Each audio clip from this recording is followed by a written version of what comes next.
Welcome to my channel. నీకు చెప్పాలి, ప్రతి భావానికి ఒక కథ. హలో ఆల్, ఇవాల్టి కథ నిశ్శబ్దంలో పుట్టిన ప్రేమ. Episode 8 recap.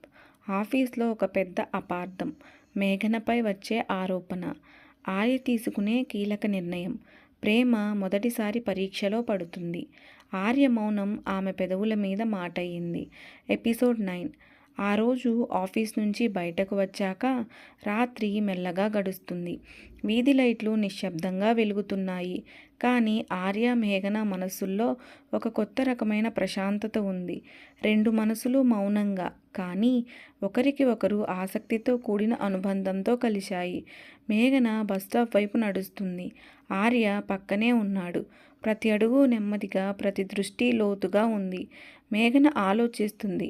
నిన్న ఆర్య నన్ను సేవ్ చేశాడు. నిజంగా నాపై తనకున్న నమ్మకం చూపించాడు. నా గుండె ఎంత భయపడినా ఇప్పుడేదో విశ్వాసం కలిగింది. ఆర్య లోపల కూడా కొత్త భావం. మేఘన, నువ్వు నాతో నిజంగా మెల్లగా బలపడుతున్నావు.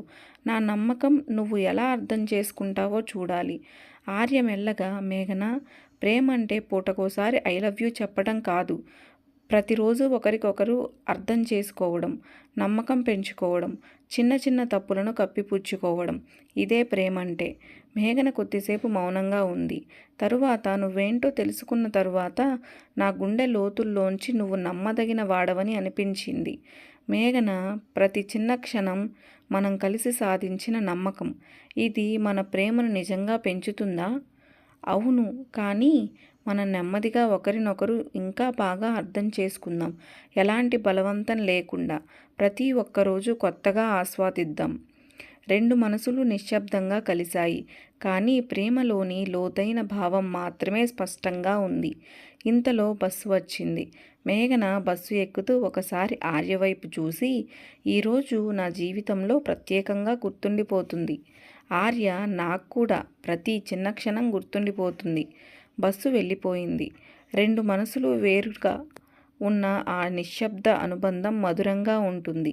ఇంతలో ఆర్య ఫోన్ మోగుతుంది. అతను పట్టించుకోడు. మళ్ళీ మోగుతుంది. లిఫ్ట్ చేస్తాడు. హలో, ఎవరు? మేఘన లవర్ని. ఆర్య ఒక్కసారిగా షాక్. ఎవరు మాట్లాడేది? నేను కిరణ్ని. నువ్వు మేఘనకి దూరంగా ఉండడం నీకే మంచిది. మేఘన నేను చాలా సంవత్సరాలుగా ప్రేమించుకుంటున్నాం. నీ గురించి మేఘన నాకు అంతా చెప్పింది. నువ్వు ఏమీ చెప్పాల్సిన అవసరం లేదు. ఒక మోసగాడిని తను ఎలా ప్రేమిస్తుంది? మరి మొన్న నేను కాఫీ షాప్కి రమ్మనగానే ఎందుకు వస్తుంది? నా మీద ప్రేమ లేకపోతే? నువ్వు తనని బ్రతిమాలుతూ ఇబ్బంది పెడుతున్నావు, అందుకని వచ్చుంటుంది. లేదు, తనకి ఇంకా నా మీద ప్రేమ ఉంది. అందుకే నేను రమ్మనగానే వచ్చింది అంటాడు కిరణ్. నువ్వు తన గురించి ఎంత చెప్పినా నేను నమ్మను. తనేంటో నాకు తెలుసు. నీ పని నువ్వు చూసుకో. ఇంకొకసారి నాకు కానీ మేఘనకు కానీ కాల్ చేయకు అని చెప్పి కాల్ కట్ చేస్తాడు.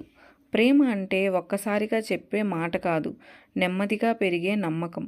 ప్రతి క్షణం అర్థం చేసుకోవడం, చిన్న చూపులు, గెస్చర్స్, సహజ నిశ్శబ్దం. ఇది నిజమైన నిశ్శబ్దంలో పుట్టిన ప్రేమ. Thank you for watching. Hope you like this video.